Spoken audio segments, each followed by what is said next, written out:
Oke, selamat pagi. Bertemu lagi dengan Bu Ria dalam pembelajaran kimia. Pada kesempatan ini Ibu akan menjelaskan faktor-faktor yang mempengaruhi kecepatan reaksi. Langsung kita lihat. Ada 5 faktor yang mempengaruhi kecepatan reaksi.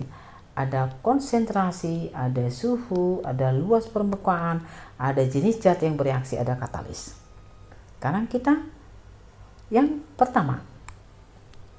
Semakin besar konsentrasi zat yang bereaksi, makin besar laju reaksinya. Konsentrasi yang kita pakai biasanya di sini adalah molaritas. Kita lakukan percobaan misalnya, tabung A, kita isi CaCO3 dan HCl. Tabung B, kita reaksikan ya, CaCO3 dan HCl. CaCO3 itu padat, solid.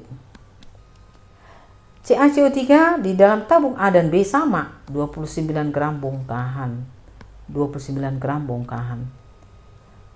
Bedanya tabung A, HCl-nya konsentrasi 0,1 molar, tabung kedua atau B konsentrasinya 0,5 molar. Konsentrasi HCl pada tabung B lebih besar. Ternyata reaksi B lajunya lebih besar daripada reaksi pada tabung A. Karena konsentrasi HCl lebih besar pada tabung B ya. Apa bedanya memang kalau konsentrasinya lebih besar? Konsentrasi lebih besar itu artinya jumlah zat yang bereaksi lebih banyak. Karena tadi molaritas itu adalah mol per volume.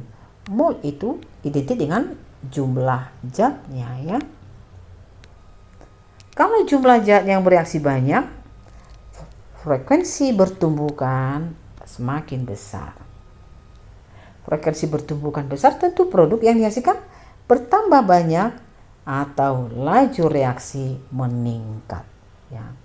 Kemudian yang kedua, suhu. Semakin besar suhu zat yang bereaksi, laju reaksi makin besar. Kenapa? Energi kinetik, energi geraknya bertambah. Energi kinetiknya, geraknya bertambah, artinya waktu yang dibutuhkan untuk bereaksi menjadi singkat. Kalau waktu yang dibutuhkan bereaksi singkat, artinya lajunya ya cepat. Identik misalnya, kalau gula 1 sendok kamu masukkan dalam air dingin, 1 gelas air dingin, gula 1 sendok kamu masukkan dalam 1 gelas air panas. Tentu akan lebih cepat gula melarut dalam air panas. Lebih cepat melarut artinya laju melarut dalam air panas lebih cepat. Waktu yang dibutuhkan singkat tentunya ya. Kita buat dalam reaksi. Pada tabung 1 kita reaksikan Na2S2O3 dengan HCl. Tabung kedua juga Na2S2O3 dan HCl. Bedanya ya, suhunya beda. Konsentrasi dari HCl-nya sama ya. Konsentrasi zatnya sama. Suhunya pada tabung 1 5 derajat Celcius, suhu pada tabung 2 30 derajat Celcius. Ternyata laju reaksi pada tabung 2 lebih cepat dibanding laju reaksi pada tabung 1. Ya. Suhu meningkat, itu energi kinetik dari molekulnya juga meningkat, bertambah. Tadinya dia misalnya kalau suhunya rendah, gerakan partikelnya pelan. Kalau suhunya lebih tinggi, gerakan partikelnya akan lebih cepat, sehingga bertumbukannya itu lebih cepat. Artinya waktu yang dibutuhkan untuk menghasilkan produk itu lebih singkat. Kalau waktu yang dibutuhkan singkat, ya menghasilkan produk itu, artinya lajunya makin cepat. Sedikit saya tambahkan, kalau kita reaksikan Na2S2O3 dan HCl, itu akan dihasilkan, ada yang tahu nggak? Mau ke saya bertanya ya. Akan dihasilkan NaCl, kemudian dihasilkan SO2, dihasilkan juga belerang dan dihasilkan uap air. Nanti makanya kalau kita reaksikan ini bau belerang ya, ada bau belerang. Jadi nggak usah dicium, baunya menyengat. Tentu ini hasilnya sama ya. Kemudian bagaimana hubungan laju dengan kenaikan suhunya? Kalau kita suhunya kita naikkan dalam suatu reaksi, bagaimana hubungannya? Ada hubungannya sini, V V2 sama dengan V1 kali N pangkat T2 dikurang T1 per delta T. V2 itu laju pada suhu yang lebih besar. V1 laju awalnya. N itu berapa perbesarannya setiap kita naikkan suhunya. Kemudian T2 suhu akhir, T1 suhu awal, delta T kenaikan suhu. Supaya lebih gampang kita lihat reaksinya ya. Bukan reaksi, contoh soalnya. Nah, ini contoh soal. Suatu reaksi laju diperbesar 3 kali lebih cepat setiap kenaikan suhu 20 derajat Celcius. Jika pada suhu 30 yaitu awal, laju reaksinya sekian. Berapa laju pada suhu 70? Nah, kita tulis dulu apa yang diketahuinya. Diketahui tentu suhu dong ya. T awalnya 30. Pada T awal, suhu awal lajunya itu 2 kali 10 min 3. Yang ini ya. Pada waktu suhunya 70 ya. Ini yang ditanya. V2-nya berapa?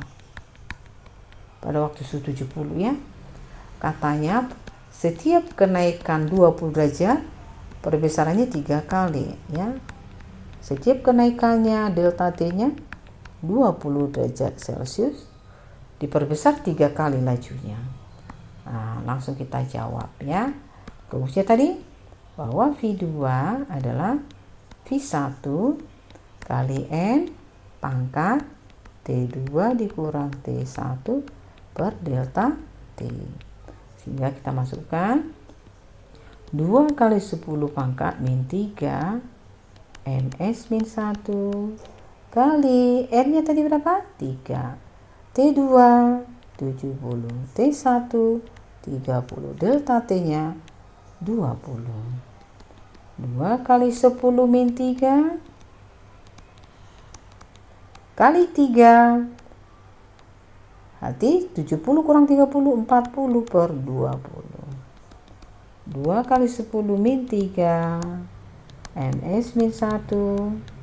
3 pangkat 40 dibagi 20 2. Sehingga 2 kali 10 min 3 NS min 1 kali 9. Di sini berarti V2 2 kali 9 18 kali 10 min 3 NS min 1. Atau kita sederhanakan V2 adalah 1,8 10 min 2 MS min 1. Oke, itulah laju reaksi pada suhu 70 derajat Celcius, di mana perbesaran 3 kali setiap kenaikan 20 derajat Celcius. Oke, faktor yang ketiga, luas permukaan sentuh. Ya. Tabung pertama kita reaksikan Mg dan HCl. Tabung kedua juga gitu, Mg dan HCl. Suhunya sama, konsentrasinya HCl juga sama. Yang berbeda tabung 1 massa 1 gram serbuk, tabung kedua massa 1 gram tapi dia bentuk lempeng. Masanya sama-sama 1 gram ya. Berbedanya adalah luas permukaan zatnya. Kalau tabung pertama Mg serbuk, tabung kedua lempeng ya. Sebenarnya dengan logika kamu pasti menjawab bahwa yang serbuk akan lebih cepat bereaksi dibanding yang bentuk lempeng ya. Sama dengan gula batu, mana lebih cepat larut dibanding gula yang halus? Tentu gula yang halus. Mana lebih luas permukaan dari 1 gram serbuk dengan 1 gram lempeng? Ada yang mengatakan, oh lempeng dong lebih luas. Enggak ya.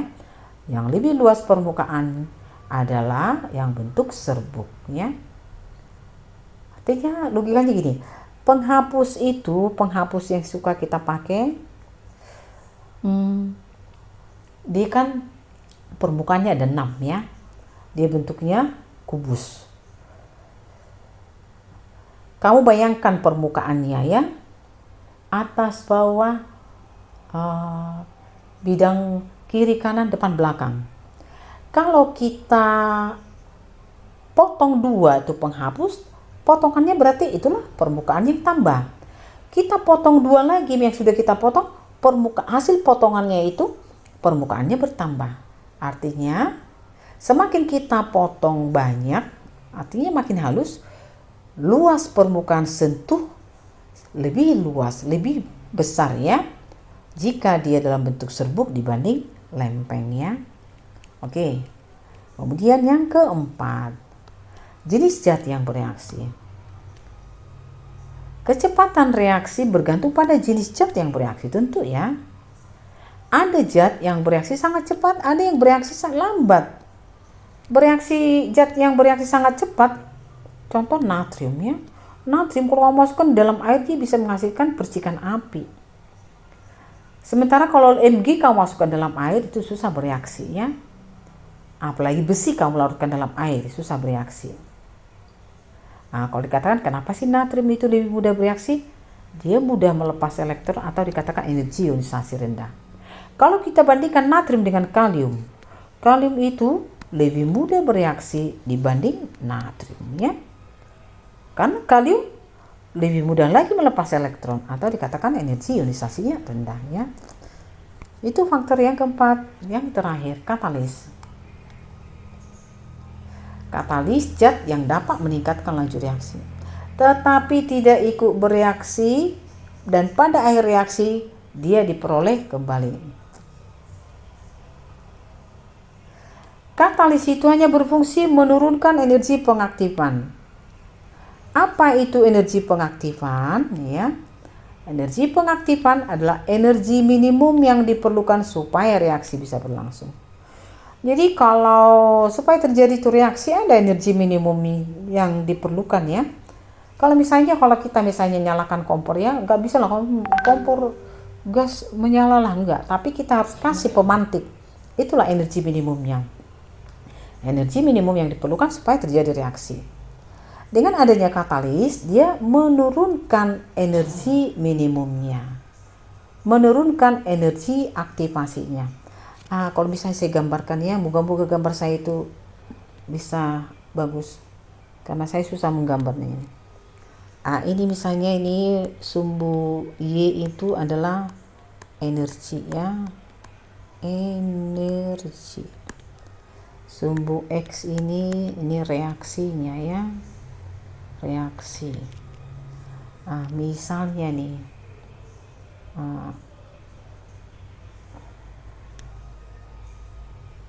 ini reaksi ya. Kita bedakan ya.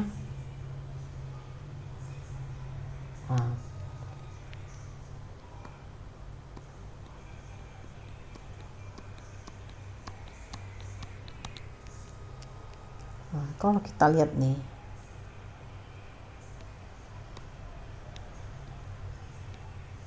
ini A aksen saya anggapnya nih.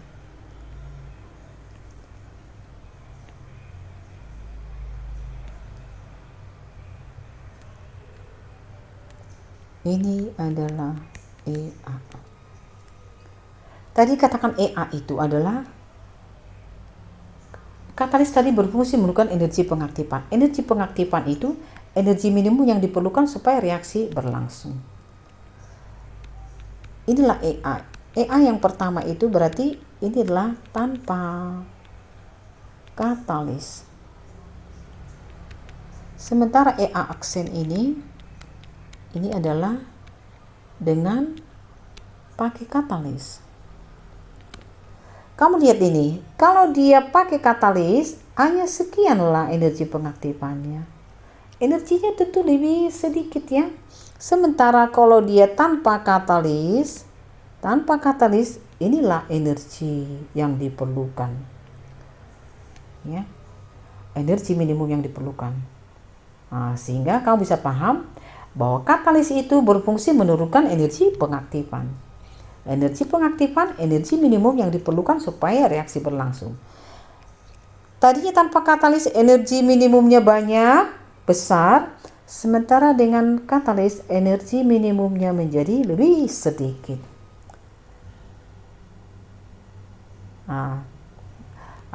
Itu penjelasannya ya. Semoga apa yang Ibu jelaskan kamu dapat paham. Supaya bisa paham, tidak bisa dengan sekali belajar, tentu berkali-kali belajar dan dengan konsentrasi ya, tentunya konsentrasi ya. Oke, semoga kamu bisa mengerti apa yang Ibu jelaskan. Terima kasih, tetap semangat dalam masa pandemi.